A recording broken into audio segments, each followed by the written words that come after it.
Okay, welcome to this month's Q&A, and we're doing it the old school way of doing it separately because we couldn't get together this month. So here we go. So first question, what colour would your lightsaber be? So, I think I would go for an orange lightsaber. Yeah.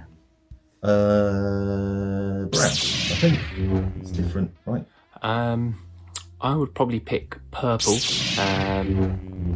just because I kind of like the dark side, and I don't really want to be evil at the same time. So in Star Wars lore, the purple lightsaber is someone who kind of walks the road in between, and is more at balance with the Force, and I quite like the idea of that. What is the band's opinion of Marmite hummus? There's always a hummus question.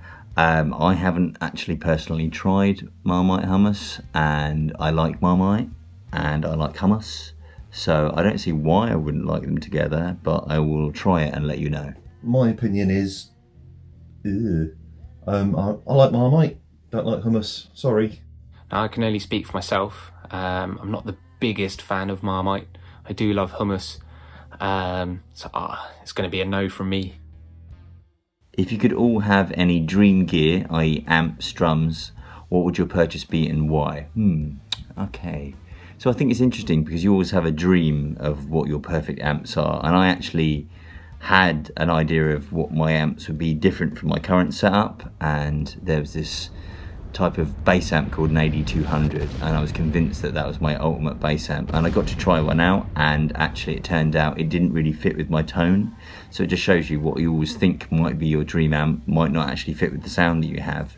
Other than that, there's these kind of cabs that they made in the 70s, Orange made in the 70s, called parabolic bass cabs, and they're kind of like my two bass cabs, but they're, rather than being two separate, they're actually all in the same container, and they have to do some crazy thing where one of the speakers is facing like inwards or upwards or something, but they're supposed to be awesome sounding, and obviously they haven't made them since the 70s, so they're super rare.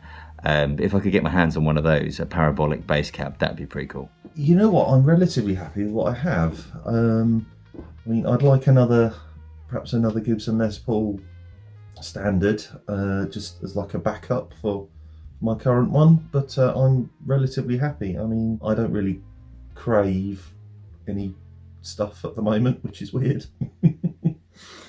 So there's a snare drum company called Caravaggio. I think that's how you pronounce it. It's an Italian company, and they make snare drums that are made out of solid wood. Now, normally they're made out of plywood, but they released a range of snare drums where the wood was made from a shipwreck, which I just think would be absolutely amazing.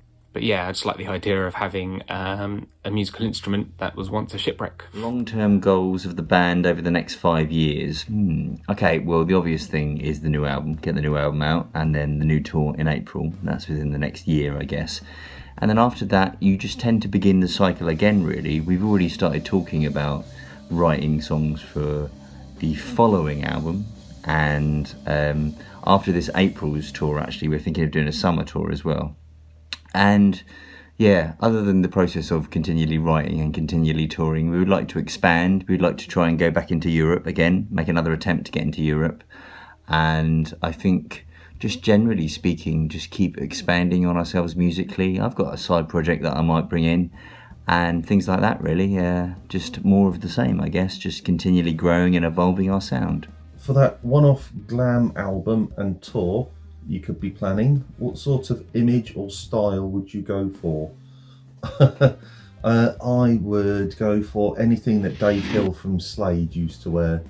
So all the glitter, all the glam, all the weird clothes, basically. Alright, this one is, if you could have any non-rock act support you on tour, who would it be and why? And there's a band from Reading called Neogtha. I don't know if I'd call it rock. It is very heavy distorted guitars, drums and vocals, but it's very, very experimental and very kind of arty. I just love the music that they make, and it would be nice to bring something a little bit different with us on tour. Are you hoping to play or attend any festivals this year? If so, which ones? Well, I know I have a ticket for Desert Fest. I haven't got a ticket for Bloodstock yet. Both of those festivals, we have put our hats in the ring, so to speak. And while the festivals are completely booked, there's always a chance because of COVID and stuff like that there might be a cancellation. So we could jump on at the last minute for either of those festivals. But other than those two festivals, there's none that are in our immediate future at the moment. But there are plenty that we'd be interested in, obviously. And especially some in Europe, like Freak Valley, and just some of the Desert Fest things that go on in different parts of Europe would be good. How much merch does a single fan have to wear simultaneously before being referred to as a morass cultist? I think you can probably get away with wearing everything you own. I'm wearing everything you own. I wouldn't call you a cultist. Not until we release the mom robes. If you could have one of your songs covered in a different style, what would it be? I would probably have to cheat a little bit on this one. Must be a couple of years back. We were jamming and we kind of messed around with the song So They Walk, and we did it in a kind of funk style. And yeah, I'd like to have seen where that would have gone. But yeah, it was just a quick jam. We were just messing around. But yeah, that's what I'd choose. If you could only listen to one album for the rest of your life, what would it be? Oh, this is like literally a question that would probably change every week for me. But the album that I'm currently listening to almost on a loop is by an artist called Jonathan Hulten. I hope I pronounced that right. I'll put a link to him. And he's kind of, how would you describe him? He's sort of like neo-folk kind of, but he has this really interesting production style, and he makes these amazing ethereal records. And I just recently got his record on vinyl, and I'd been listening to it like kind of streaming, and then I got it on vinyl, and it sounds even better on vinyl.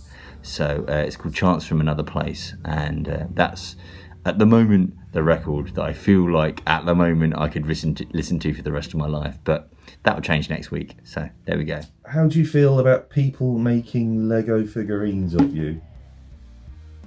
I don't mind. If you want to, you go ahead. If you were to appear on the Crystal Maze, which band would you choose to appear with you to make up the numbers, and why? That's pretty easy. I'd probably say Cybernetic Witch Cult. You know, we tour with them a lot. They're kind of like our tour brothers, and yeah, they're just as geeky as us, and I think we'd make a great team. Okay, that looks like that's all the questions for this month. It's going back to the old school way of doing it. I hope you enjoyed the answers, and we've just finished our last gig until the next tour, so it's all going to be working towards the tour at the moment and the new album. Keep you updated. See you later. Bye.